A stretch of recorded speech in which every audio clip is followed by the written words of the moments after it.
Eu sou Mário Persona e essas são as respostas que eu dei aos que me perguntaram sobre a Bíblia. Você escreveu perguntando se eu sou de direita, porque apesar de eu insistir que eu sou apolítico, você achou que as minhas opiniões mostram que eu seria de direita.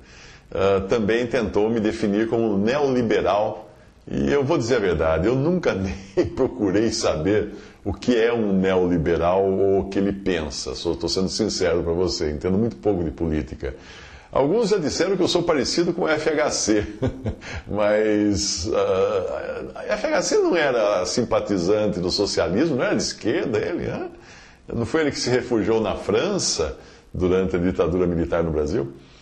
Só porque alguns se intitulam de direita, outros de esquerda, outros neoliberais e outros corintianos, por que eu precisaria ter algum crachá no peito, hein? Eu não tenho. Eu sou cristão. Esta é a única etiqueta que eu aceito para você me definir. Obviamente, você perguntou isso por ser simpatizante do comunismo. E uma das táticas das ideologias de esquerda, também largamente usada por outros regimes ditatoriais, é taxar de inimigo quem não é amigo. Então, se alguém não concorda com uma doutrina marxista, leninista, trotskista, gramscista, maoísta, ele só pode ser um maldito capitalista imperialista. Se não apoia a esquerda, só pode apoiar a direita. E foi daí que você achou que eu sou de direita. É simples entender esse raciocínio, porque nenhum regime ou sistema ditatorial opressor poderia respeitar ou levar em consideração quem se opõe a ele. Uma característica de uma ideologia opressora é não deixar espaço para o livre pensar. Porque ela não admite a liberdade de expressão, a livre iniciativa, a livre propriedade, a liberdade de ir e vir. Não admite. Basta você ver que as manifestações no Brasil, quando são patrocinadas por sindicatos e partidos de esquerda, bloqueiam a liberdade constitucional de ir e vir. E aí ainda partem para a violência. O pensamento comunista é o de que você só pode viajar se for autorizado pelo partido. E nem pense em pensar fora da caixa, porque isso fará de você um inimigo do partido. Se você quiser saber o que é viver num país comunista, pergunte a quem viveu num país comunista. E não fazia parte da elite, né, da elite do Estado. Na Europa é possível encontrar muita gente, como aquele cidadão, não é, que com a queda do Muro de Berlim, ele foi levado a passear na Berlim Ocidental por um jornalista, logo depois que caiu o muro e o pessoal começou a atravessar para fora da cidade comunista. O jornalista pegou esse sujeito e levou ele passear pela Berlim Ocidental. E ao final do passeio, o jornalista perguntou: então, que diferença você viu entre as duas Berlins nesses quase 40 anos de regime comunista? A resposta do outro foi: 40 anos. Para um cristão, é simplesmente absurda a ideia de apoiar o comunismo, porque o ateísmo é parte integrante do alicerce do comunismo, ainda que possa estar camuflado nas adaptações terceiro-mundistas da doutrina. Você se surpreende quando conhece alguém que, quando criança, foi doutrinado nas escolas dos países da Cortina de Ferro. Você conhece alguém? Pois é. A pessoa não tem qualquer noção de Deus. E nem quer ter. A sua mente foi cauterizada por anos de doutrinação ateísta que começou na escola, no pré-primário. Ela já começou a ter aula de que Deus não existe. Evidentemente, a doutrinação materialista, muito mais sutil, também pode deixar marcas, que é a doutrinação do materialismo ocidental. Cristianismo na Europa, hoje, é artigo raro, geralmente consumido por velhas e imigrantes de países do terceiro mundo. Ali você encontra até mesmo capelas na Europa, aquelas capelas medievais lindíssimas, não é? Cuja manutenção custava caro demais para as denominações e foram alugadas e transformadas em casas de show por pessoas que compram e alugam esses espaços. As denominações cristãs europeias foram esvaziadas pelo ceticismo e a incredulidade reinante na sociedade mais evoluída do planeta. Então, o materialismo também deixa a sua marca. Numa entrevista na TV sueca, um bispo da Igreja Oficial da Suécia declarou-se ateu. Você encontra essa entrevista no YouTube.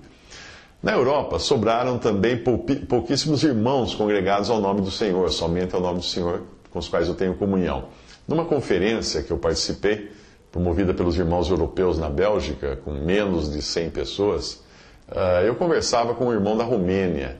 E ele ciente, na época, ele estava ciente das notícias do Brasil que chegavam na Romênia no debate sobre o impeachment da presidente Dilma Rousseff, na época. Esse irmão disse uma frase que eu nunca esqueci. Ele disse assim: os brasileiros não sabem o que é viver num regime socialista. Ele sabia o que era ser cristão vivendo num regime fundamentado no ateísmo. No Brasil, essa ideologia chegou maquiada, chegou tropicalizada. A própria presidente, que era ateia, roxa, né, ia à missa, falava que graças a Deus. Mas qualquer pessoa inteligente sabe que essa ideologia ateia está lá na base dos partidos socialistas, que propõem o socialismo. Ninguém é tonto. Alguém poderia argumentar que os sistemas de direita também oprimem os pobres e coisa e tal. Claro que oprime. Mas enquanto os países democráticos podem ser historicamente acusados e culpados de expoliar e massacrar povos estrangeiros com seu colonialismo perverso, como a história está aí para demonstrar, os países comunistas fizeram isso com seus próprios cidadãos. Expoliaram, massacraram, criaram campos de prisioneiro, campos de concentração, como os da Sibéria, do Camboja, para onde eram enviados criminosos, considerados como criminosos apenas por discordar do regime. É uma barbaridade que foi feita nesses países. Basta estudar a história. Será que você nunca ouviu falar das pessoas que na antiga União Soviética copiavam a Bíblia à mão, porque elas não tinham acesso a uma Bíblia impressa? E eram cristãos que sofriam perseguições. Assim como era feito na China, até recentemente, né? Porque agora a China viu que dá dinheiro imprimir Bíblia. Eu não sei se você sabe, mas o país que mais produz Bíblias no mundo hoje é a China. Porque, obviamente, vende bem para exportação, claro.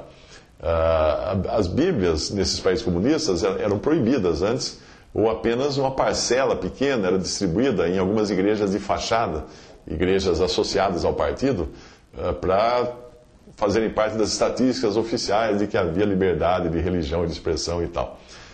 Certamente você nunca teve acesso a informações do que acontecia em Cuba com os cristãos por causa da fé em Cristo.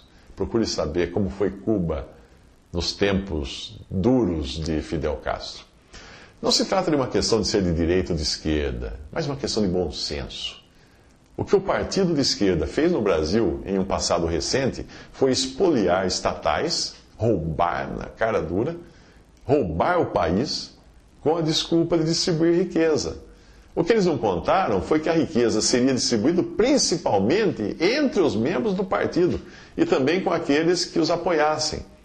E hoje eles são milionários e presidiários, né? Como você lê todos os dias nos jornais e vê na TV. Um socialista mais exaltado diria assim: eu não disse que o Mário é de direita? É claro que um socialista exaltado vai dizer isso, porque ele foi treinado a pensar em preto e branco. Ele não sabe considerar todo o espectro do pensamento humano. Só pode ser A ou B, um ou dois, preto ou branco. Não se preocupe, eu não sou de direita, nem de esquerda, nem de alto, nem de baixo. Eu conheço a natureza humana. E o suficiente para saber que nós somos extremamente egoístas por natureza, eu e você. Nenhuma ideologia de distribuição compulsória de riquezas ou de distribuição compulsória da propriedade das pessoas vai dar certo. Ninguém quer ter as coisas em comum, porque nós somos contaminados pela mesquinhez humana. Você não quer ter um carro junto com o seu vizinho, você quer ter o seu carro. O comunismo seria o melhor regime do mundo se o homem não fosse pecador. Simples assim. É uma ilusão achar que algum sistema de governo vai resolver o problema da pobreza. Não vai. O próprio Senhor Jesus disse aos seus discípulos: os pobres sempre os tendes convosco. João 12, 8.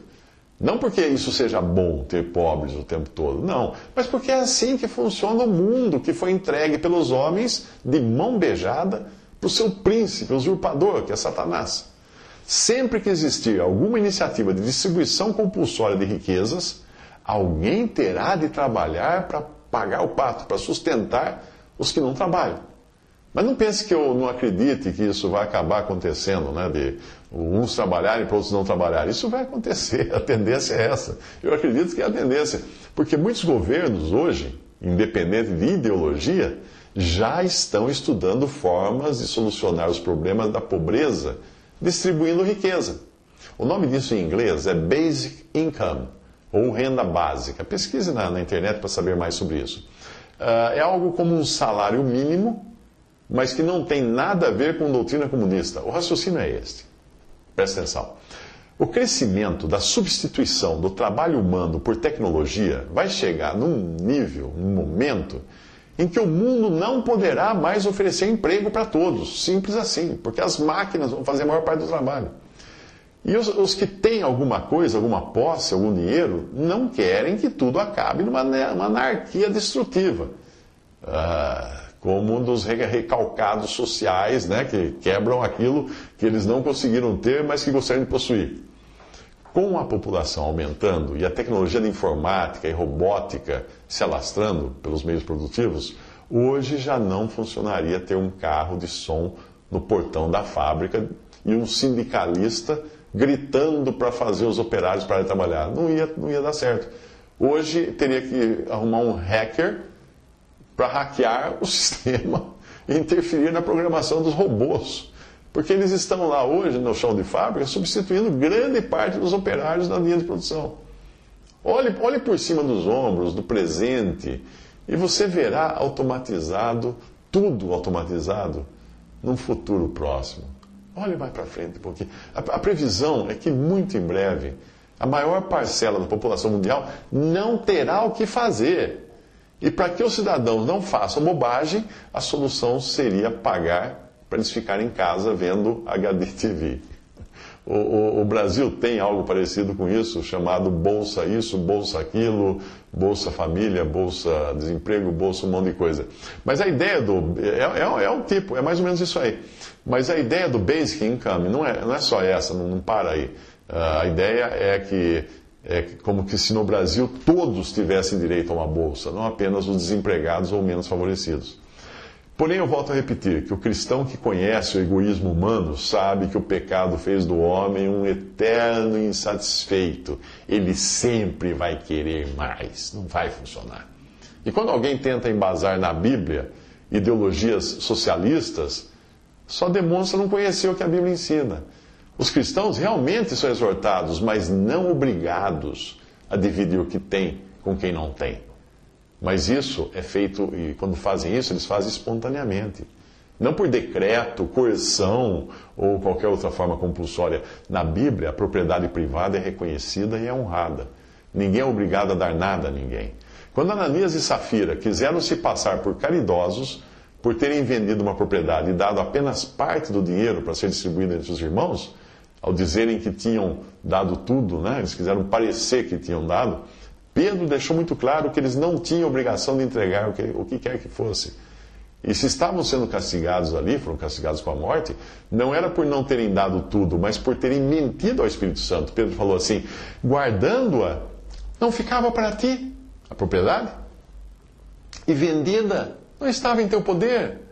Por que formaste esse desígnio em teu coração? Não mentisse aos homens, mas a Deus. Atos 5:4. Aquele início do cristianismo teve um poder tal que estimulava nos corações dos cristãos o desapego. Mas mesmo ali o egoísmo veio à tona. Mais tarde ficou muito evidente que mesmo os cristãos não poderiam viver tendo tudo em comum, como tentaram no começo, nos primeiros capítulos de Atos. No capítulo 6 de Atos, você já encontra queixas de desigualdade, porque algumas pessoas estavam sendo privilegiadas em detrimento de outras na distribuição do alimento. Logo terminaria aquela breve sociedade comunal que não tinha sido ordenada por Deus, mas surgiu naturalmente, espontaneamente, como consequência da alegria do primeiro amor. Mas não durou.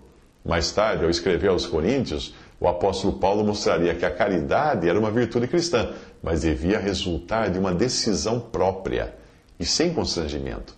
Cada um contribua, ele escreve, cada um contribua segundo o que propôs no seu coração, não com tristeza ou por necessidade ou obrigação, porque Deus ama o que dá com alegria, 2 Coríntios 9:7. Não era para ser por coerção ou compulsoriamente determinada por lei ou governo, mas como fruto de um amor espontâneo brotando no coração daqueles que entendiam o quanto haviam recebido de Deus. Mesmo porque nas coisas de Deus, o que é feito sem amor não tem qualquer validade. Paulo escreveu: ainda que eu distribuísse toda a minha fortuna para sustento dos pobres, e ainda que entregasse o meu corpo para ser queimado, e não tivesse amor, nada disso me aproveitaria. 1 Coríntios 13:3. Mas não se engane pensando que o que eu disse aqui seja uma ode, uma canção à democracia ou ideologias de direita. Não. E se eu lhe disser que eu não acredito na democracia? Não acredito. Democracia é o regime em que o povo governa por representantes, e você não encontra isso na Bíblia. Deus nunca teve a intenção que o povo governasse coisa alguma. Israel era, no princípio, uma teocracia, em que as determinações de Deus eram comunicadas por seus profetas. Isso foi até o povo decidir que eles queriam ser como as outras nações que tinham um rei. Ok, Deus lhes deu um rei, Saul, que era segundo o coração do povo, mas não sem antes avisar o que aconteceria com eles. Então todos os anciãos de Israel se congregaram e vieram a Samuel a Ramá e disseram-lhe: eis que já estás velho e teus filhos não andam pelos teus caminhos, constitui-nos, pois, agora um rei sobre nós, para que ele nos julgue como tem todas as nações. E disse o Senhor a Samuel: ouve a voz do povo em tudo quanto te dizem, pois não te tem rejeitado a ti, antes a mim me tem rejeitado, para eu não reinar sobre eles. 1 Samuel 8, de 4-7. Continue lendo o capítulo 8 de 1 Samuel, aí você vai ver as consequências daquela decisão do povo de pedir um rei. Depois de serem decepcionados pelo rei que lhes foi dado, segundo o coração e vista dos homens, que era um Saul, um alto, forte, um homem bonito, Deus lhes deu outro rei menos agradável à vista, que era Davi, o pequeno Davi, mas que seria a figura do rei que irá reinar sobre Israel no final.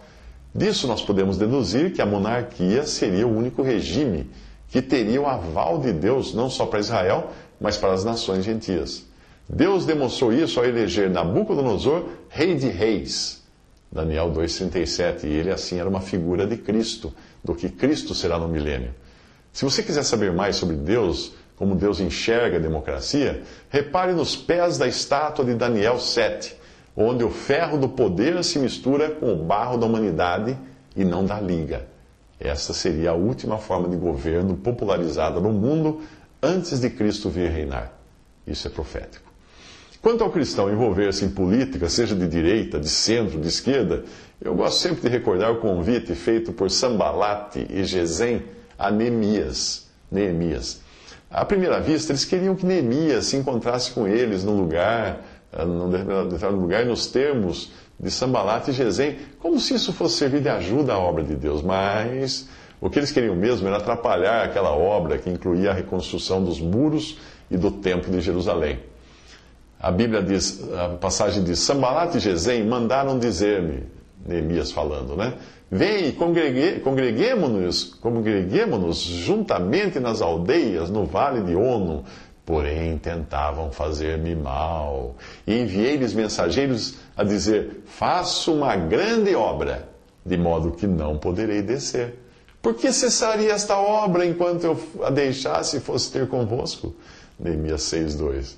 Quando o cristão desce do seu lugar elevado para associar os incrédulos no vale de Ono, Ono significa forte, para se juntar e fazer alianças políticas com aqueles que são desse mundo, ele corre o risco de ser engodado, de ser destruído, de ser envergonhado.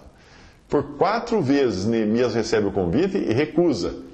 Ele fazia uma grande obra e não podia descer. Será que, como cristão, você está consciente da grande obra que tem para fazer? Ou será que está dando suporte aos inimigos de Deus, encontrando-se com eles no nível mais baixo desse mundo, o Vale de Ono, por parecer que unidos ali, em algum partido de homens, você será mais forte? As intenções podem até parecer boas, mas se isso é para acontecer no Vale de Ono e você está no Monte de Jerusalém, faça as contas. Você vai sair perdendo. Faça como Neemias, não vá. Se for, você logo estará comprometido na sua fé e no seu andar. Porque qualquer julgo desigual com incrédulos, e a filiação partidária é julgo desigual com incrédulos, sim, fará de você responsável, solidário por tudo que o partido pensa e faz. Para terminar, fique com essa anedota que o meu pai costumava me contar e que ilustra muito bem a razão de o comunismo não funcionar. 2 caipiras conversavam. Ô Zé, vamos ali ver aquele comício comunista? Homem, vamos lá. Que é isso, Benedito?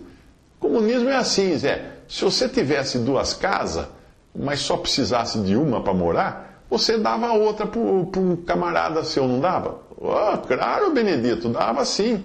Então, quem é que tem precisão de 2 casas? Eu só preciso de uma casa, eu daria a outra para o meu camarada sim. Então, também, se você tivesse 2 automóveis, só ia conseguir guiar um, então daria o outro para um camarada, não daria? Oh, daria sim, talvez até os 2, porque eu nem sei guiar, cara.